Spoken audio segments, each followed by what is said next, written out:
माझ्यासोबत खूप मोठा स्कॅम होणार होता. आउट ऑफ नोवेअर मी आज लवकर उठले अँड द मॉर्निंग वाईब्स विचार करून की मी आज जिमला जाईल, मस्त वर्कआउट करेल म्हणून मी रेडी होऊन निघायला लागले. समथिंग आय डिडंट नो माझ्यासोबत खूप मोठा स्कॅम होणार होता. मी जिमला गेले and the moment of truth is here. जिममध्ये भयानक गर्दी असल्यामुळे मी परत घरी आले. Like yes seriously waste of time. घरी येऊन पोहे बनवले आणि मम्मीला मध्ये त्याच्या नावाखाली मशीनमध्ये पीठ मिळत होते. अरे यार लाईटच नाही. त्यात पण माझं नशीब खराब.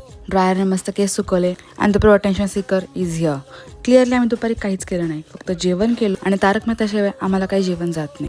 4 तास लावून हेअर सेट केल्यावर फ्लेक्स तो बनता है अँड येस इसको बारिश ने भी अप्रूव्ह किया. 5 वाजले की आम्हाला भूक लागते म्हणून आम्ही खाकरा बनवला आणि ऑफकोर्स खाकरा कसा बनला हे मी दाखवायला विसरले.